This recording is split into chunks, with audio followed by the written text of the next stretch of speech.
दोस्तों ये वीडियोस लक्ष्य की बुक के लिए हैं। जो लोग बुक नहीं पढ़ना चाहते, वीडियो देखना चाहते हैं और फर्स्ट एड की तैयारी भी करना चाहते हैं, तो वो मेरे साथ इस बुक को पढ़ना। तो मैं ये वीडियो बना रही हूँ। इसमें मैं सारी हर एक पेज पढ़ दूँगी जब तक फर्स्ट ग्रेड का पेपर नहीं होता है तब तक। तो अभी मैं स्टार्ट कर रही हूँ बल, फोर्स।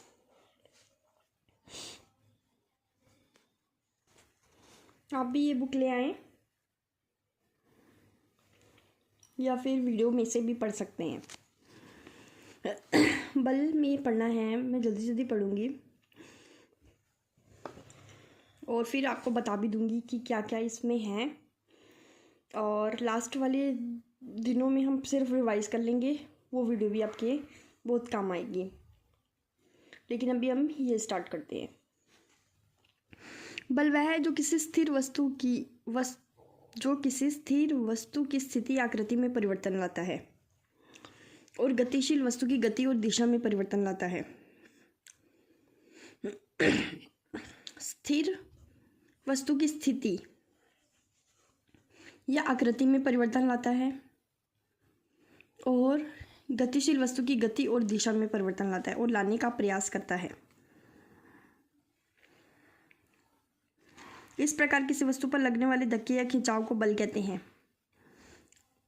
इसका मतलब हमने बता दिया। ये इसमें बोल रहा स्थिति, यानी कि धक्का लगने से उसकी स्थिति में परिवर्तन हो जाएगा और खिंचाव से भी उसकी स्थिति में परिवर्तन हो जाएगा और धक्के से आकृति में परिवर्तन हो सकता है। तो बल वह है जो स्थिति में परिवर्तन, अगर हम धक्का देंगे तो स्थिति में परिवर्तन आ जाएगा और धक्का देंगे तो आकृति में भी परिवर्तन हो सकता है। तो बल वह राशि है, वह भौतिक राशि जो वस्तु की यांत्रिक स्थिति में परिवर्तन कर दे, उसे बल कहते हैं।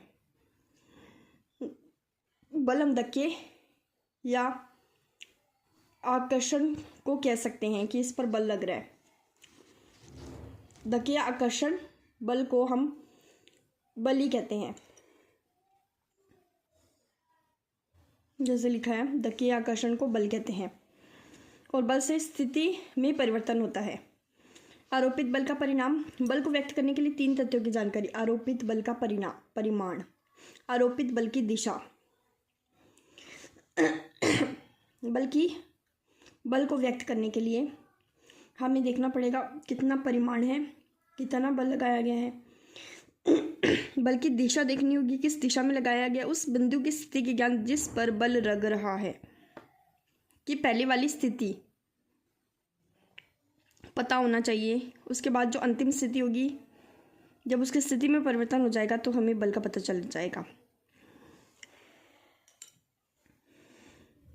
तो ये 3 चीज़ें ज़रूरी है, बल की परिमाण, दिशा, पहली वस्तु की स्थिति। और बल के संबंध में महत्वपूर्ण तथ्य, बल लगाने के लिए कम से कम 2 वस्तुओं में अन्योन्य क्रिया होनी आवश्यक है।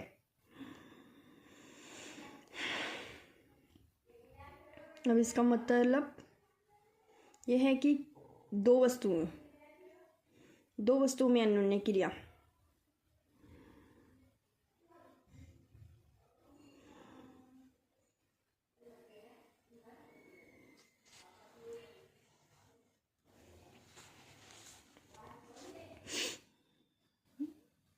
बल के कारण वस्तु में त्वरण या मंदन उत्पन्न होता है, यानी कि बल लगाते जाएंगे या तो वस्तु की एक बार धक्का दिया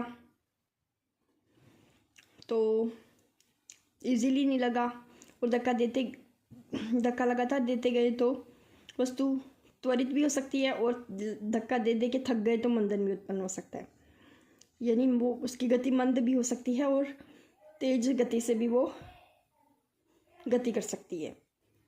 और 2 वस्तुओं में अन्योन्य क्रिया होनी चाहिए। ये भी आपको पता चल गया। एक वस्तु जिस पर बल लग रहा है, दूसरी जो बल लगा रही है, 2 वस्तु में अन्योन्य क्रिया हो गई। बल के कारण वस्तु की आकृति, आकार में परिवर्तन संभव है, स्थिति और गति में परिवर्तन संभव है।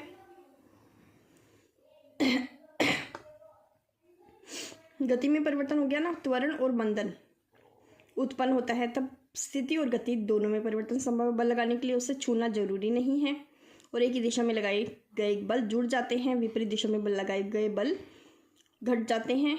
वस्तु पर एक से अधिक बल कार्यरत हो और वस्तु स्थिर अवस्था में हो तो ये बलों की संतुलन की स्थिति कहलाती है। एक से अधिक बल कार्यरत हो और वस्तु फिर भी स्थिर है तो यह वस्तु की संतुलन की स्थिति है, क्योंकि वो एक डायरेक्शन में, कुछ एक डायरेक्शन में होंगे, कुछ विपरीत डायरेक्शन में होंगे, फिर भी स्थिर है तो यह संतुलन की स्थिति हो जाएगी। यदि किसी वस्तु पर एक से अधिक बल कार्यरत हो और कार्यरत बल संतुलन की स्थिति में नहीं हो तो वस्तु परिणामी बल की दिशा में गति करेगी। यानी कि बहुत सारे बल कुछ जुड़ गए, कुछ एक दूसरे से कैंसिल हो गए और संतुलन की स्थिति में नहीं है, तो जो परिणामी बल निकालेंगे, कुछ जुड़ गए, कुछ घट गए और कुछ रह गया, तो जो परिणामी बल निकला है उसकी दिशा में गति करेगी। और किसी वस्तु पर लगाए गए बल द्वारा उसकी चाल बदली जा सकती है।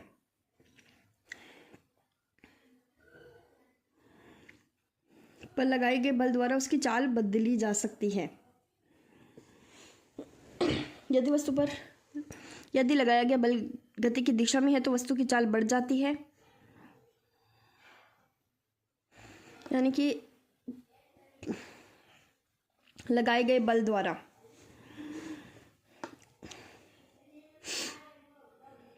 द्वारा अपने देख रहे थे त्वरित और मंदित हो सकती है, तो चाल अपने बदल सकते हैं। बल गति की दिशा में है तो वस्तु की चाल बढ़ जाती है। अगर जिस दिशा में गति कर रही है वस्तु और इसके विपरीत दिशा में है तो चाल कम हो जाती है। गतिशील वस्तु को स्थिर करने के लिए बल लगाना पड़ता है। गतिशील वस्तु को स्थिर करने के लिए बल लगाना पड़ता है और स्थिर वस्तु को गतिशील करने के लिए भी बल लगाना पड़ता है। गतिशील वस्तुओं पर बल लगाने से उसकी गति में परिवर्तन किया जा सकता है।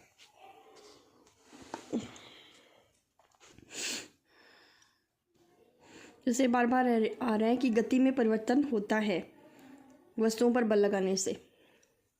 बल का मात्रक पत्ती में न्यूटन, सीजीएस पत्ती में डाइन और एफपीएस पद्धति में पाउंडल है। Newton, MKS, CGS, FPS, newton, dyne, poundal. Newton, dyne, poundal. अब 1 न्यूटन 10⁵ डाइन, 1 पाउंडल 138 25.7 डाइन।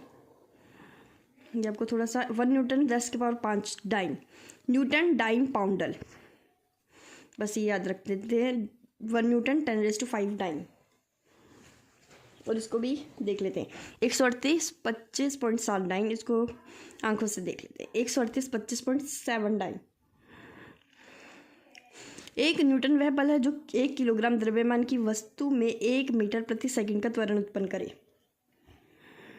क्योंकि बल जो होता है F इक्वल्स टू M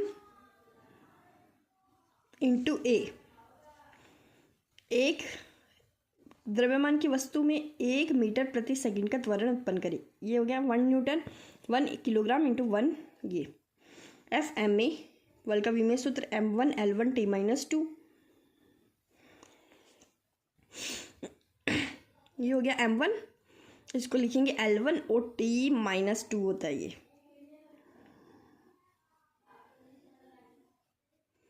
क्योंकि d² x/dt² T-2 हो जाएगा। संगामी बल, 2 या 2 से अधिक बल किसी एक ही बिंदु पर कार्यरत हो तो इन बलों को संगामी बल कहते हैं।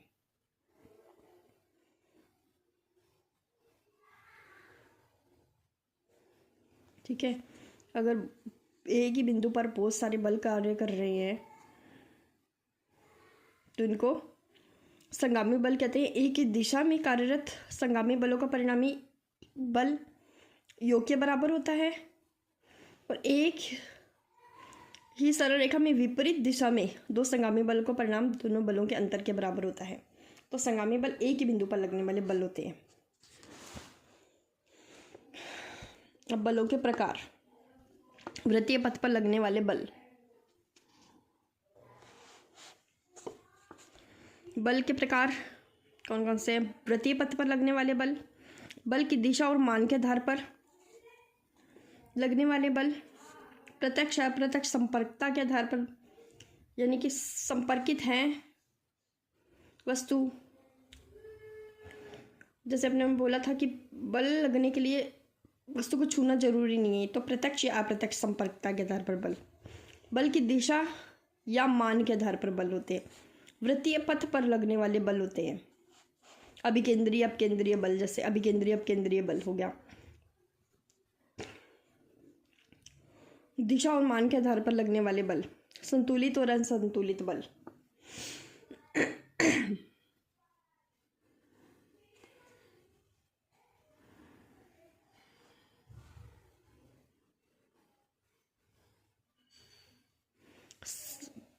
संपर्क और गैर संपर्क बल, यानी अगर छुआ है तो संपर्कित, गैर संपर्कित नहीं छुआ।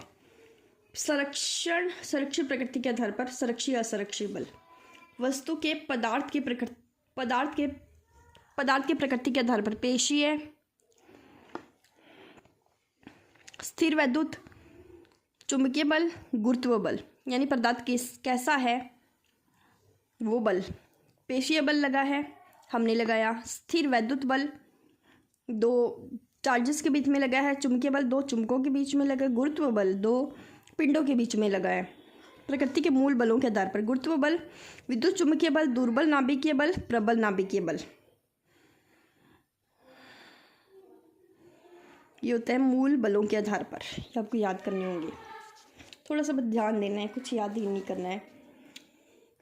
वृत्तीय पथ पर लगने वाले बल अभिकेंद्रीय, टाइम लगेगा लेकिन कंसेप्ट क्लियर हो जाएंगे और कभी भूलेंगे नहीं। यही है कि जितना भी पढ़ो बहुत अच्छे से पढ़ो। किसी नियत चाल से वृत्ताकार पथ में कण की त्वरित गति तभी संभव है जब कण पर एक नियत बल लग रहा हो। नियत चाल से त्वरित गति, त्वरित गति क्या होता है? वृत्ताकार पथ में त्वरित गति। त्वरित गति ये है कि बल की दिशा बदल रही है।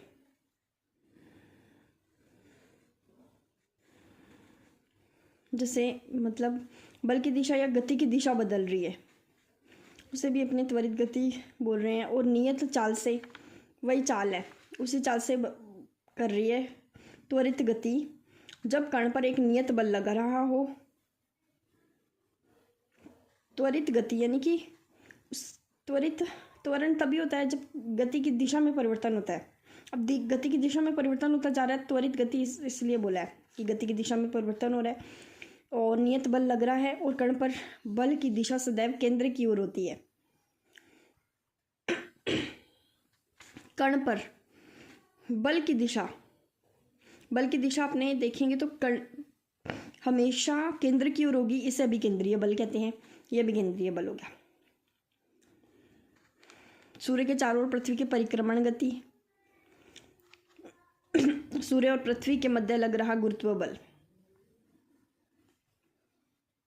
आवश्यक अभिकेंद्रीय बल प्रदान करता है। जो भी है इलेक्ट्रॉन नाभिक के बीच लगने वाला बल अभिकेंद्रीय बल। कार या बस द्वारा वृत्तीय पथ पर मुड़ते समय टायर या सड़क की सतह के मध्य लग रहा घर्षण बल आवश्यक अभिकेंद्रीय बल प्रदान करता है। टायर या सड़क की सतह के मध्य, अब इसको भी समझते हैं कि एक तो वृत्तीय पथ पर मुड़ते समय भी होता है। जब उन्होंने टर्न ली तो मुड़ते समय अभिकेंद्रीय बल लगता है। वो जब मुड़ते हैं तो वो जो टायर होता है वो इस तरह से झुक जाता है केंद्र की तरफ, मोड़ की तरफ, और टायर या सड़क की सतह के मध्य लग रहा घर्षण बल। टायर और दोनों की सतह के मध्य लग रहा घर्षण बल भी अभिकेंद्रीय बल प्रदान करता है। घर्षण बल इसलिए, अगर टायर चलेगा, हम तो गति देते जाते हैं, वो बहुत तेज चलेगा, नहीं तो वो फिसल जाएगा अगर नहीं घर्षण बल लगेगा तो। घर्षण बल ये है जो गति के विपरीत दिशा में लगता है, जो उससे चलने के लिए टायर चलेगा गोल गोल, और गोल गोल चलना भी केंद्रीय बल है। और ये बता रहे हैं कि मुड़ते समय अभिकेंद्रीय बल होता है, आवश्यक अभिकेंद्रीय बल प्रदान करता है। भी समझ आ गया। टायर या सड़क की सतह के मध्य लग रहा घर्षण बल, जो टायर है वो अभिकेंद्रीय बल से चलेगा, लेकिन जो दोनों के बीच घर्षण बल लग रहा है वो भी अभिकेंद्रीय बल प्रदान करता है कि वो चलती रहे। और अभिकेंद्रीय बल इसमें बोला है ना कि एक नियत बल होता है, नियत बल से चलती रहे। हम उससे ज़्यादा भी गति दे दें, ज़्यादा कम भी कर दें, पर वो नियत बल से चलती रहे, तो ये अभिकेंद्रीय बल है, नियत बल से चलना। F = ma, F = ma, mv²/r, क्योंकि इसे अपने v²/r बोलते हैं। ए को क्या बोलते हैं? v²/r। कैसे बोलते हैं अपने v²/r? ए होता है dv/dt।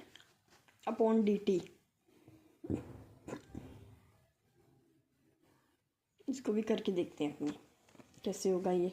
अच्छा, ये ma है और अभिकेंद्रीय बल होता है mv²/r। अभिकेंद्रीय बल ये होता है और F = ma भी होता है।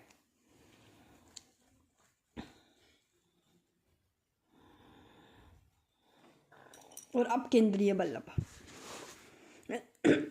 वृत्तीय पथ पर गतिशील पिंड पर कार्यरत अभिकेंद्रीय बल की प्रतिक्रिया में उसके विपरीत दिशा में एक बल, अभिकेंद्रीय बल की प्रतिक्रिया में एक क्रिया बल होता है, एक प्रतिक्रिया बल होता है। जैसे कि हम ज़मीन पर चलते हैं, हम क्रिया करते हैं, ज़मीन को पीछे की ओर धकेलते हैं और ज़मीन हमें भी प्रतिक्रिया के रूप में हमें आगे की ओर धकेलती है।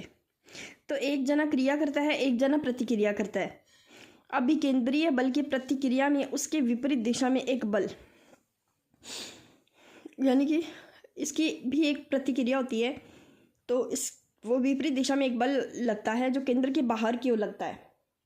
एक केंद्र के अंदर की तरफ, एक केंद्र के बाहर की तरफ, विपरीत दिशा में एक प्रकार का आभासी बल, जिसे अपकेंद्रीय बल कहते हैं। वॉशिंग मशीन की क्रियाशीलता, दूध में मक्खन बनाने वाली मशीन की क्रियाशीलता, जैसे कि हम उसको गोल गोल घुमा रहे हैं तो वो मक्खन साइड में आ जाता है। वॉशिंग मशीन की क्रियाशीलता, हम कपड़े धो रहे हैं तो मशीन में कपड़े बीच में ना धुल के साइड में हो जाते हैं, तो ये अपकेंद्रीय बल है। तो ये अभिकेंद्रीय बल जो इस डायरेक्शन में लगेगा और जो केंद्र से बाहर की तरफ लगेगा वो अपकेंद्रीय बल है। इसका डायरेक्शन अभिकेंद्रीय बल v²/r में होता है, जिसमें v वस्तु का वेग और r त्रिज्या।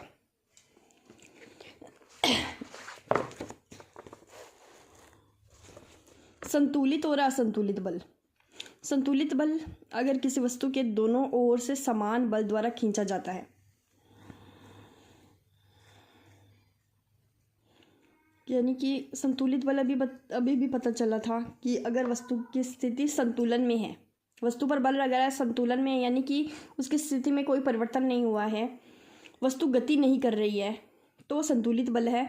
और समान बल विपरीत दिशा में लगना ही एक वस्तु पर, एक पॉइंट पर समान बल विपरीत दिशा में लगना ही संतुलित बल होता है, और वस्तु गति नहीं करती है तो वस्तु की अवस्था को परिवर्तित नहीं करते, वही संतुलित बल है। असंतुलित, जब एक से अधिक बल कार्यरत होते हैं और उनका परिणामी बल शून्य नहीं होता है उसे असंतुलित बल कहते हैं।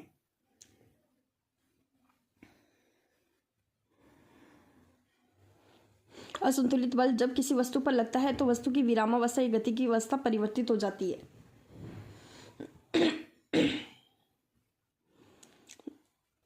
यानी कि विराम अवस्था या गति की अवस्था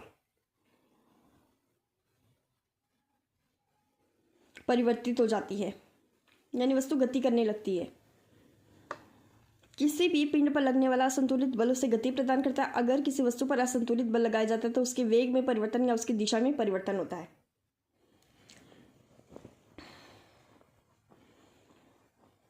यानी कि गति में भी परिवर्तन होता है।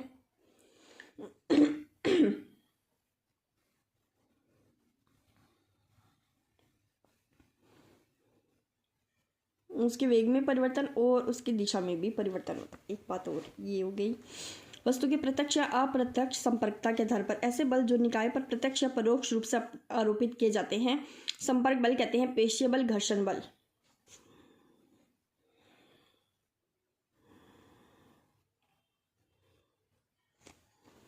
प्रत्यक्ष या परोक्ष रूप से आरोपित किए जाते हैं, यानी कि डायरेक्टली आरोपित किए जाते हैं, लिखा भी हुआ है। जैसे पेशीय बल, घर्षण बल। गैर संपर्क बल अप्रत्यक्ष रूप से या प्रत्यक्ष संपर्क में आए बिना आरोपित किए जाते गैर संपर्क बल, जैसे चुंबकीय बल। चुंबकीय बल में थोड़ी दूरी पे होते हैं फिर भी उनके बीच बल लग रहा होता है। स्थिर वैद्युत बल दूरी होते हैं फिर भी बल लग रहा होता है। गुरुत्वाकर्षण बल दूरी होते हैं फिर भी बल लग रहा होता है।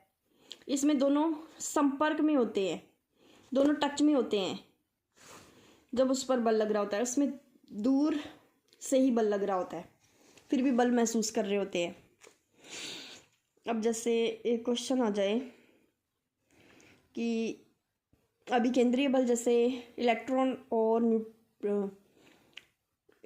और प्रोटॉन के बीच लगता है अभिकेंद्रीय बल, तो ये संपर्क बल है या गैर संपर्क बल है? तो ये गैर संपर्क बल हुआ क्योंकि दोनों टच में नहीं है। संरक्षी प्रकृति के आधार पर बल, यदि किसी कण पर कार्यरत बलों के कारण एक पूर्ण चक्र में परिणामी बल द्वारा किया गया कार्य शून्य हो तो किसी कण पर कार्यरत बलों के कारण एक कण पर बहुत सारे बल लग रहे हैं, एक पूरे चक्कर में बल द्वारा किया गया कार्य शून्य है। ये आपको देखना होगा कि एक पूरे चक्र में बल द्वारा किया गया कार्य क्या होता है? F/dx। और एक पूरे चक्र में बल द्वारा किया गया कार्य क्या है? शून्य है। तो संरक्षी बल कहते हैं।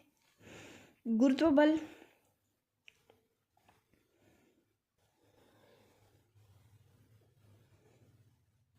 स्थिर विद्युत बल, यानी कि उन्होंने क्या कार्य किया, जहाँ जिस पॉइंट से वो चल रहे थे उसी पॉइंट पे वापस आ रहे हैं। एक चक्कर में किया गया कार्य देखें तो 0 है, इसीलिए ये संरक्षी बल है, किया गया कार्य। केंद्रीय बल हो गया, जैसे अभिकेंद्रीय बल हो गए, प्रत्यानयन बल हो गए। जैसे प्रत्यानयन बल हो गया, एक स्प्रिंग को अपनों ने खींचा, वो उसी डायरेक्शन से अपने जहाँ से खींचते हैं वहीं पे जाके रुक जाती है, जैसी थी वैसी हो जाती है। तो किया गया कार्य क्या है? 0। संरक्षी बल। असंरक्षी बल बलों के कारण एक पूरे चक्र में परिणामी बल द्वारा किया गया कार्य शून्य ना हो। असंरक्षी बल है जैसे शून्य का नहीं होगा, श्यान बल, अवमंदन बल, घर्षण बल।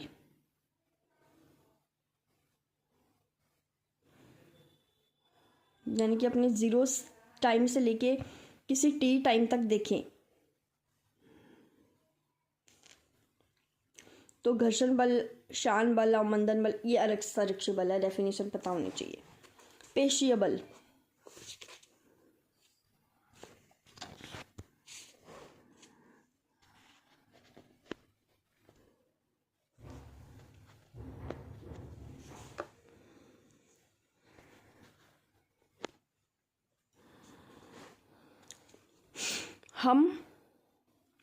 जब हम किसी वस्तु को धकेलते हैं या पानी की बाल्टी को उठाते हैं तो यह बल हमारे शरीर की मांसपेशियों द्वारा लगता है।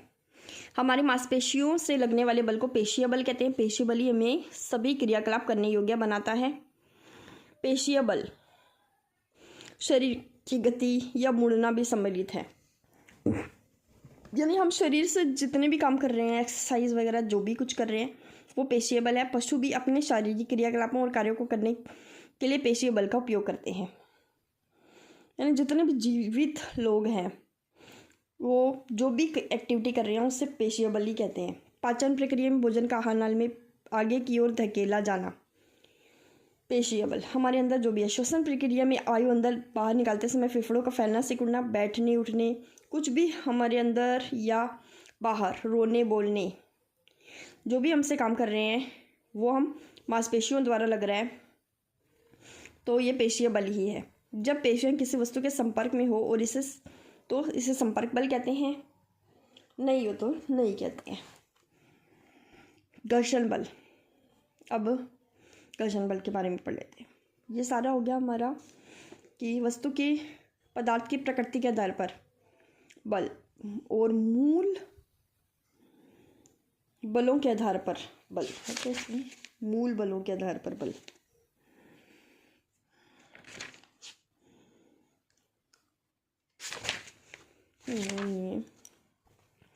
चलो घर्षण बल देखते हैं। जब कोई वस्तु किसी सतह पर गति करती है तब उस पर गति का विरोध करने वाला बल जब कोई वस्तु किसी सतह पर गति करती है तब उस पर गति का विरोध करने वाला एक बल लगता है जो वस्तु की संपर्क सतहों की आपेक्षिक गति का विरोध करता है। यह अदृश्य बल घर्षण बल कहलाता है। घर्षण बल एक संपर्क बल है। घर्षण बल सभी गतिशील वस्तुओं पर लगता है। इसकी दिशा सदैव गति की दिशा की विपरीत होती है। घर्षण बल तब लगता है जब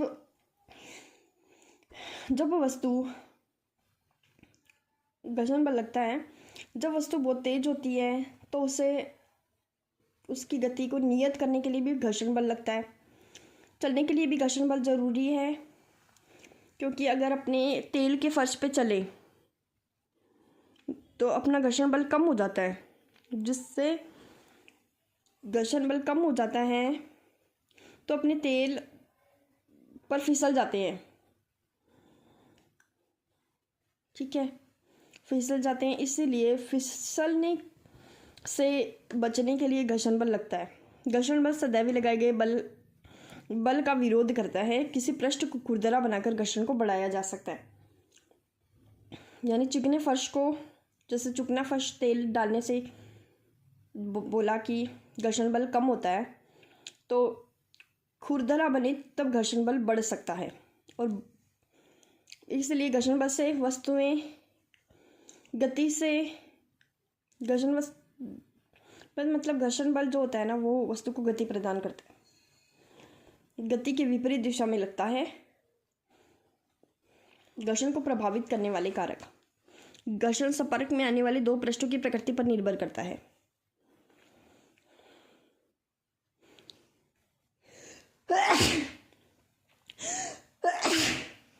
जो देखने में बहुत चिकने हो तो घर्षण बल कम होता है, पृष्ठ खुरदरा हो घर्षण बल अधिक होता है।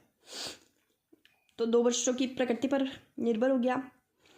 घर्षण बल इस बात पर निर्भर करता है दो पृष्ठ एक दूसरे पर कितने बलपूर्वक दबाते हैं।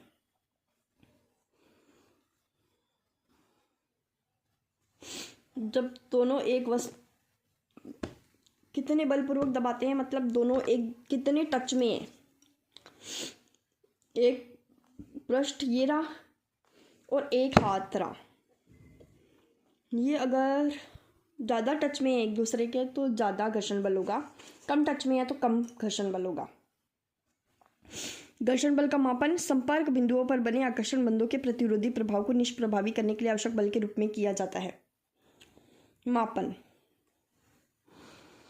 संपर्क बिंदुओं पर बने आकर्षण बंधों, अभी जैसे बोला था कि जैसे इसको इस पर फिसलना है तो ये और ये संपर्क बिंदु पूरे ही हो गए कि इसे सारे ही संपर्क में है, इसका हर एक बिंदु इसके संपर्क में है। तो संपर्क बिंदुओं पर बने आकर्षण बंध, अब ये आकर्षण बंध बन गए हैं इन दोनों के। इनके प्रतिरोधी प्रभाव को निष्प्रभावी करने के लिए आवश्यक बल के रूप में किया जाता है। इसका मतलब ये हुआ, इनके प्रतिरोधी प्रभाव को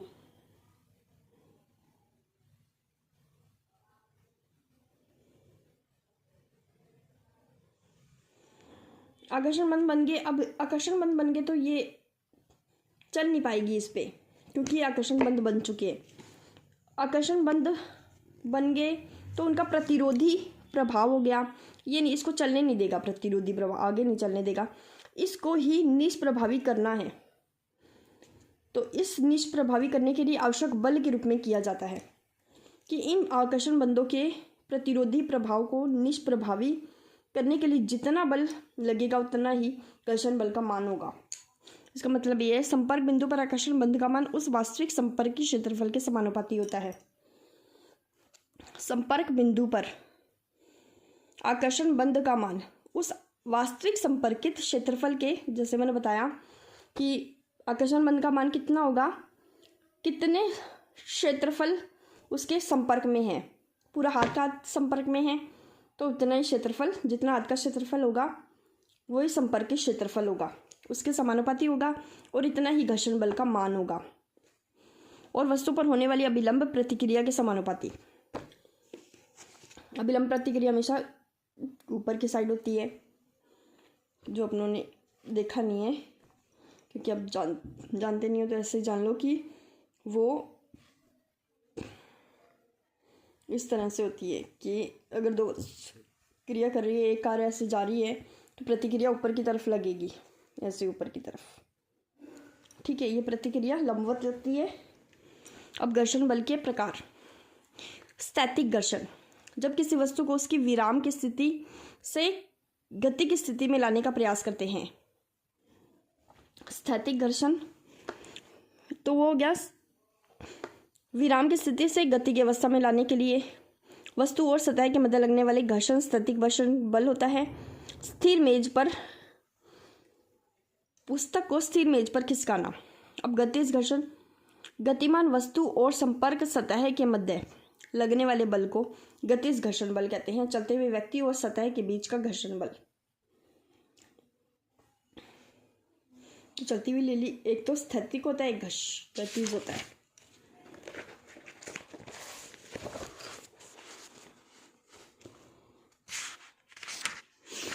स्थैतिक घर्षण की विशेषताएं, यह एक स्वसमायोज्य बल है, यानी कि सेल्फ एडजस्टिंग। इसका मान अब इसे बताऊंगी नहीं, जब आप मेरी फिजिक्स की क्लास देखेंगे घर्षण बल वाली, तो उसमें आपको और पता चल जाएगा, वो आपको देखनी होगी। लेकिन जितना इस लक्ष्य की बुक में दे रखा है मैं उतना ही बताऊंगी। इसका मान शून्य से बाह्य बल के उस अधिकतम परिमाण तक हो सकता है जब तक कि वस्तु फिसलना ना प्रारंभ कर दे। शून्य से बाह्य बल 0 से लेकर जो उन्होंने बल लगाया है उस अधिकतम परिमाण तक हो सकता है जब तक कि वस्तु फिसलना ना प्रारंभ कर दे। अब समझ आ गई कि स्थैतिक घर्षण है। अभी वस्तु स्थिर स्थिति में है और हम गति की स्थिति में लाने का प्रयास कर रहे हैं बाह्य बल लगाकर। अभी बल 0 है। 0 से हम जब तक बल लगाते जाएंगे जब तक वस्तु फिसलना प्रारंभ नहीं कर दे। फिसलना प्रारंभ ना कर दे, वो अधिकतम बल घर्षण बल है। वो अधिकतम बल जब तक वस्तु फिसलना ना प्रारंभ कर दे, वो स्थैतिक घर्षण बल है। फिर वो वस्तु फिसलती गई, बाकी आगे का गतिक घर्षण बल है। जब तक कोई बाह्य बल नहीं होता तब तक स्थैतिक घर्षण बल भी नहीं होगा। और बाह्य बल कितना भी लगा लिया लेकिन उसने कोई स्थिति प्रारंभ नहीं की, मतलब गति प्रारंभ नहीं की, तब तक घर्षण बल भी 0 होगा। जब तक वस्तु फिसलेगी नहीं, जब जैसे ही वस्तु फिसलना प्रारंभ कर देती है तब वो पहला बल स्थैतिक घर्षण बल है, अधिकतम बल, जब वस्तु फिसलना प्रारंभ कर दे। और स्थैतिक घर्षण का सीमांत मान संपर्क पृष्ठ के क्षेत्रफल पर निर्भर नहीं करता।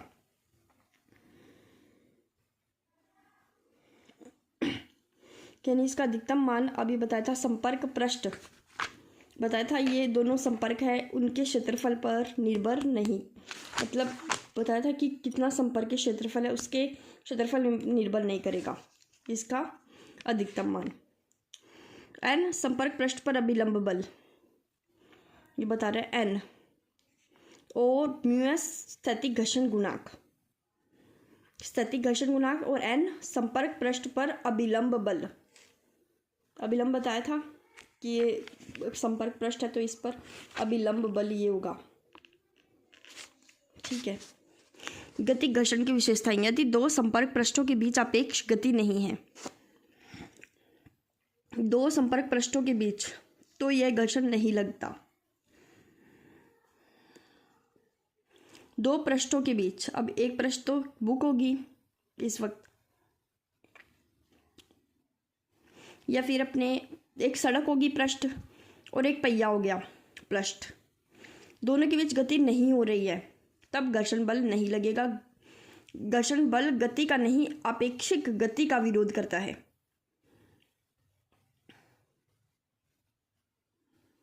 क्योंकि गतिज घर्षण क्या होता है, आपेक्षिक, ये घर्षण बल लगने लग जाएगा और जो गतिक घर्षण बल है वो आपेक्षिक गति का विरोध करता है। फिर जो गति होगी आपेक्षिक गति, उसका विरोध करने वाला एक, उसके विपरीत एक बल लगेगा, उसे अपने गतिज घर्षण बल कहेंगे। वो म्यू के पे है।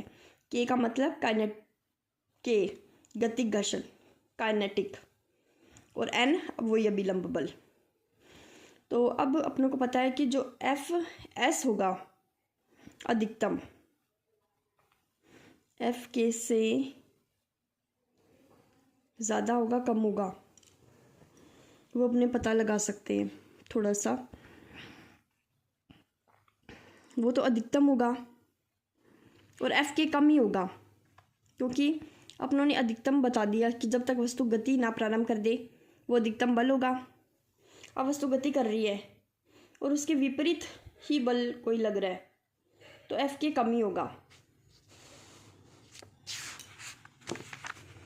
एम द्रव्यमान के किसी, वो सोच के देखना होगा अपनों को और भी। एम द्रव्यमान के किसी स्थिर पिंड पर, अब अपने पास सोचने का टाइम नहीं है, इसीलिए किसी को सोचने से समझ आ जाएगा, किसी को नहीं आएगा, लेकिन जितना बुक में है उतना पढ़ लेंगे तो हो रहा है। एम द्रव्यमान के किसी स्थिर पिंड पर एफ बल क्षैतिज दिशा में लगाएं तो एफ न्यूनतम निकाले जिससे पिंड फिसलना प्रारंभ कर दे। इसको भी एक न्यूमेरिकल है ये। एम द्रव्यमान के किसी स्थिर पिंड पर एफ बल क्षैतिज दिशा में लगाएं, एफ न्यूनतम निकालें। अब समझ आ गया, पिंड फिसलना प्रारंभ कर दे, यानी कि अपनों को स्थैतिक घर्षण बल निकालना है। स्थैतिक घर्षण बल क्या होता है, म्यू एस एन, और म्यू एस अपनों को दे रखा है 0.3, और एन क्या होता है एम जी, क्योंकि एम जी एन ऊपर की तरफ होता है और नीचे की तरफ एम जी बल लगता है, और एम जी अपने पास एम 2 किलोग्राम है, 2 किलोग्राम, और जी अपने पास होता है 10, तो एम जी 20 न्यूटन, तो अपने पास 6 न्यूटन आंसर आ गया। ये थोड़े थोड़े न्यूमेरिकल है जो हो जाएंगे। म्यू एस की वैल्यू तो दे ही रखी थी, एम 2 है, एम जी अगर अपने पास ये वस्तु है, जैसे अपने पे वस्तु रखी हुई है, ये रखा हुआ यहाँ पर कोई वस्तु रखी हुई है, तो इसका जो भार होगा वो नीचे की तरफ लगेगा, और एन ऊपर की तरफ लगेगा। एन ये रहा ऊपर की तरफ, और ये रहा इसमें नीचे की तरफ, जैसे दिखा होगा ये नीचे की तरफ होगा, नीचे की तरफ और ये होगा ऊपर की तरफ। तो ऊपर और नीचे दोनों बराबर ही होंगे, इसलिए अपने ने ये वैल्यू रख के इसको सॉल्व कर दिया।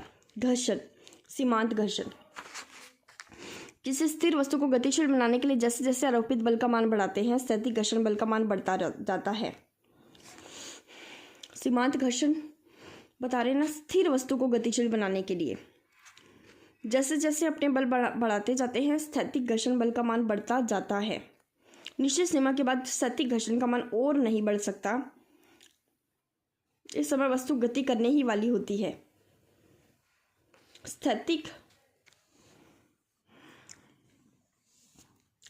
घर्षण बल के इस अधिकतम मान को सीमांत घर्षण बल कहते हैं, जब तक कि वस्तु फिसलना ना प्रारंभ कर दे।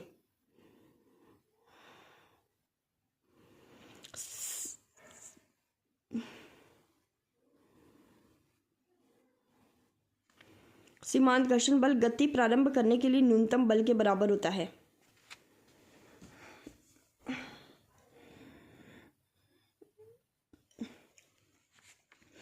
तो अपने पास स्थिर घर्षण बल है, स्थैतिक घर्षण बल और सीमांत घर्षण बल।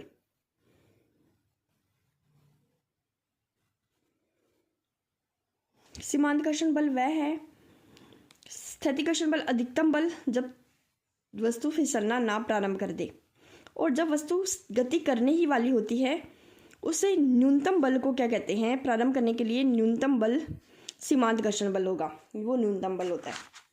सर्पी घर्षण, कोई वस्तु किसी वस्तु पर फिसल रही हो, दो सतहों के बीच लगने वाले बल को सर्पी घर्षण, बच्चों या फिसल पट्टी के मध्य घर्षण बल, एक दूसरे पर फिसल रही हो दो वस्तुएं, उसे सर्पी घर्षण कहते हैं। लोटनी, जब लुढ़कती